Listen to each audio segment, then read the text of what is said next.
Has your health been covered up?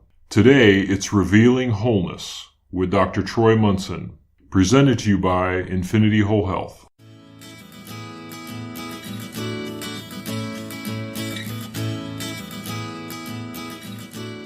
Hello, this is Dr. Troy Munson at Revealing Wholeness, and today,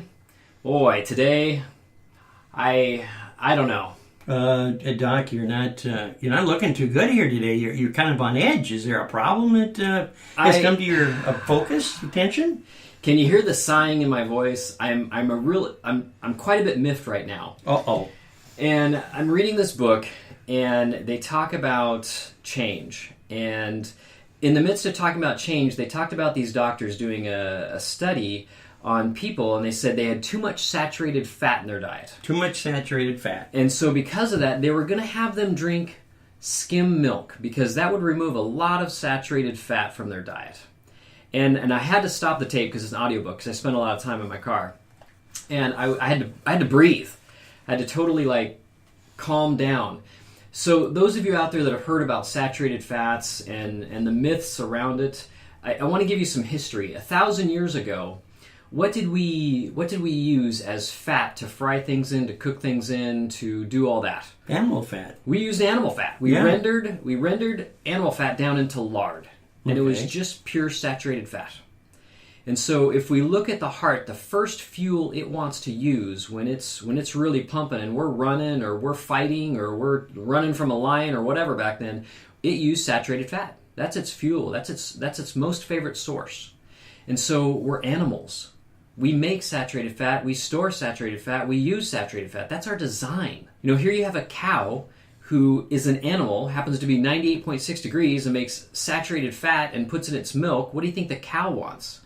It's what our body uses, and yet there's all these ridiculous lies and things out there that nobody's put 1 ounce of brain cell to it to even look through the eyes of the body and say, what does it really want? Does it not want saturated fat?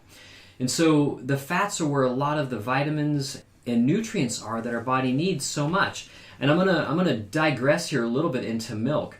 Now, I agree that if milk were better as a skim milk, we would see that animals that they've fed skim milk to and people that have drank skim milk are better off and healthier.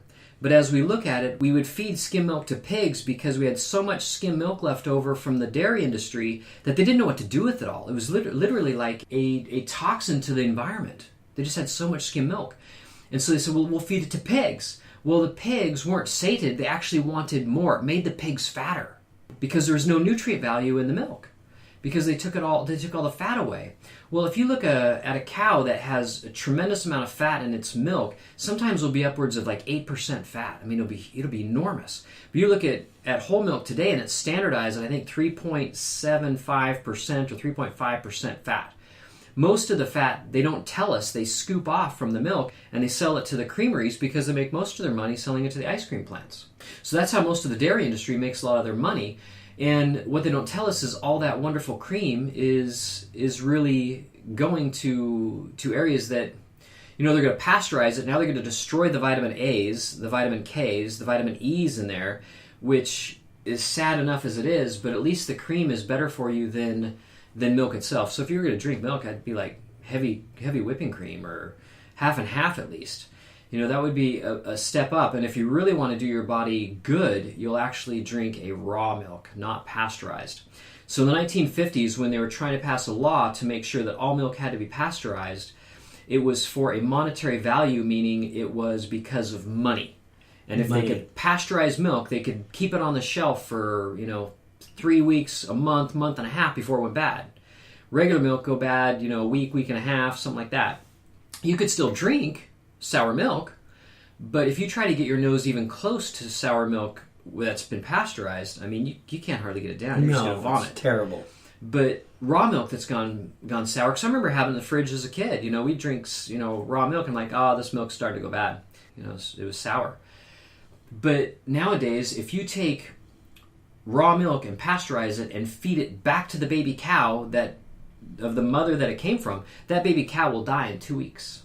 If all you do is feed it pasteurized milk from its own mom. 2 weeks. Because you've destroyed everything in the milk. And so here we have all these millions of people out there believing that milk does a body good.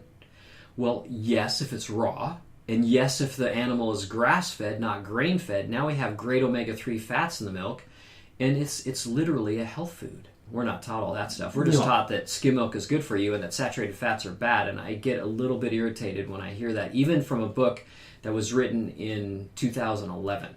I mean, come on, folks. There's good information out there, but it's just what we're up against. So I digress.